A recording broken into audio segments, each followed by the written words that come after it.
Malaki ang ipinagbago ng sitwasyon ng mga mangingisda kumpara noong bago ang pagtaas ng presyo ng langis dahil sa kaguluhan sa gitnang silangan. Ito ang ibinahagi ni Fernando Hicap, Pamalakay National Chairman, na lumala ang sitwasyon sa mga maliliit na mangingisda dahil sa krisis na nararanasan lalo na sa ekonomiya, kung saan isiniwalat anya na may ilang mangingisda na tumigil na sa pangingisda. Dagdag pa ni Hicap, kung noong nakaraan ay 80% ng kanilang kita ay inilaan sa gasolina, ngayon ay halos wala nang natitira dahil ang presyo ng langis ay tumaas na sa 120%, kung saan tinatayang 40 to 50% ng mga mangingisda ang piniling tumigil na sa pangingisda at naghahanap ng ibang kabuhayan upang matugunan ang kanilang pang-araw-araw na pangangailangan. Nabanggit din ni Hicap na may ilang mangingisda na pilitang ibenta ang kanilang mga bangkang di motor dahil sa mataas na halaga ng gasolina, dahilan para ang ilan sa kanila ay pumili ng di bugsay na bangka na nagresulta sa limitadong pangingisda. Gayon din ang kakulangan ng mga pasilidad pagkatapos ng ani upang mapreserba ang mga nahuling isda ay isa sa mga dahilan kung bakit nahihirapan rin ang mga mangingisda na magbenta. At anya na kahit na may tulong na ibinibigay ang kagawaran ng agrikultura na 3,000 pesos bawat mangingisda, hindi pa rin ito sapat para sa kanila.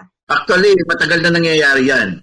Yung iba, binibenta yung kanilang bangkang di motor at bumibili na lang ng disagwan para maiwasan nga, no? Yung mataas na gastos dahil hindi na nila kaya, mag-disagwan na lang. Ang isang problema doon, disagwan na lang ay malimited na yung kanilang papangisdaan. Kung dati-rati, naabot pa nila yung 15 kilometers from the shoreline, baka ngayon naabot na lang sa 5 kilometro. Mula rito sa lungsod Lawiga ng Cebu, Bumbo Jonah Cañete, and this is a Bumbo Radio Philippines, the #1 and most trusted source of news and information. Basta Radio, Bumbo.